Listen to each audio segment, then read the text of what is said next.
Today, we are going to be going over the main issue I have with the most recent update in GTA 5 Online. Before we talk about the issues, let's go over what's actually good in this update. And first things first, it's obviously going to be how amazing the game looks. It looks way better than it did before, and I'm very, very thankful for that because now I can play GTA 5 on PlayStation 5 and it'll finally look up to par with other games.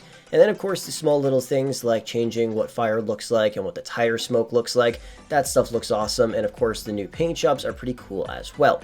But then we get into the issues. The first issue that I come across is the fact that this update was not released on last-gen consoles, which I think is a huge issue. It's crazy because 80% of the people that play GTA 5 right now are playing on last-generation consoles. And if you jump back in time to when GTA 5 was initially released on the PS4, obviously not everybody had the PS4 at the time. It's the same thing right now. Not everybody has a PS5 or an Xbox Series X. Back then, the only difference was obviously the graphics, and then you got a few more vehicles that you could access on the PlayStation 4 version of GTA 5, unlike on the PlayStation 3 and Xbox 360 versions. And now we jump back to the present. This little update that we got with GTA 5's release on next-gen consoles isn't a massive update. Obviously the graphics are a little bit better, but in terms of actual content, it's about the same size as the Los Santos Summer Special update from a little while back. But, you know, PlayStation 4 still got that update. Like, this is actual content in the game.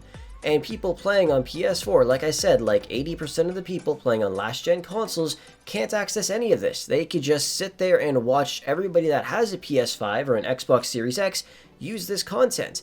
And don't even get me started about PC. Like, PC can handle way more stuff than consoles most likely ever will, and in a way, PC will always be next gen. Rockstar just left out 3 major platforms: PlayStation 4, Xbox One, and PC.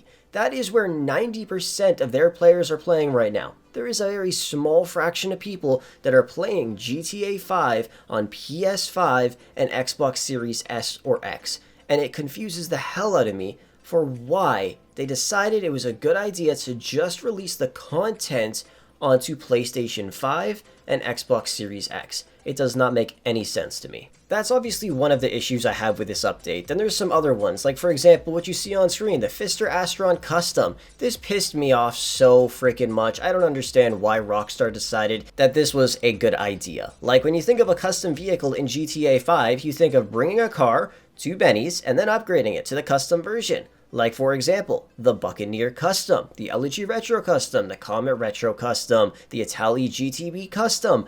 All of the custom cars are there. So why, oh god, why is the Fister Astron on Legendary Motorsports, and then we have a Fister Astron Custom on the exact same site for $200,000 more expensive? And the worst part is, if you guys bring the regular Fister Astron, for example, into the LS Car Meet area, you're not going to be able to put the HSW upgrades on, but you will be able to put them on the Fister Astron Custom. So if you own the regular Astron, now you got to rebuy the vehicle again for $200K more, then bring it over here, and then you could spend a couple $100,000 putting the initial performance upgrade on, and then on top of that, upgrade the car afterwards, which is going to set you back probably another $400,000. So that's just a whole money grab, and Rockstar is really just trying to be an absolute dick to us, honestly, when you really think about it, and that really pissed me off. And then what you guys see on screen right now as well. Like, do you guys see these prices? Do you see them? 1.3 mil for the Hakucho Drag. I mean, honestly, the bike is really fast. One of the fastest vehicles from this little update, but that is a lot of money for an upgrade. And plus, all we're getting from this is a couple performance upgrades, some liveries, and sometimes we'll get spoilers depending on the car. And we're spending that much money. Like, that much money could buy you upgrades for a business. It could actually buy you some businesses in-game, but instead, we're spending this money on practically nothing. See, if it at least changed the style of the car, added more customizations and things like that, that would be great, but it doesn't. It's the exact same thing. So that really bugged me. Even though I have a ton of money in this game, and I know a lot of other people do as well, there is thousands of people that have no money. They saved up $5 million and they were really excited for this little update.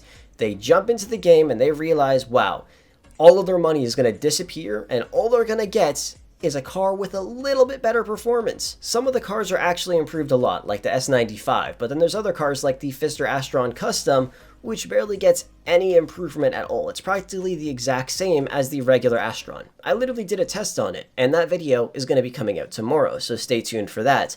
But yeah, the cost for everything in this update is unreal. For the people on last-gen consoles and PC watching this, honestly, you dodged a bullet, because you would just waste so much money on practically nothing. Yeah, the liveries are cool, and yeah, a couple more performance upgrades, but that's all we got. And we're spending upwards of $10 million if we want to upgrade everything. I'm not even talking about buying the cars. We're just talking about the upgrades for the cars. Like I said, it's just a couple little performance upgrades and that's it. If you wanted to buy the cars, then you're probably going to be looking at spending like $17 to $20 million, I would say, on everything that we got. And we only got a couple things. Like, we barely got anything. So to all the people on last gen that are really sad that they didn't get the update, like I said, you honestly dodged a bullet because you would just be wasting so much money on this. The only good thing about GTA 5 on PS5 is the fact that it's finally on PS5 for real, not the PS4 version. The game just looks good. The update we got was garbage. It is not good. So honestly, we're just gonna have to wait for the next one, and I'm hoping that Rockstar will just say, you know what, screw GTA 5, let's just get into GTA 6, because I've been waiting for that day for a while. So who knows, maybe it'll come a little bit sooner with the community's reaction to what is happening right now. But anyways, that is pretty much going to wrap the video up for today. Thank you so much for watching. I hope you went on to enjoy it. Comment down below what are your thoughts on this, and with that said, I will catch you guys in the next video.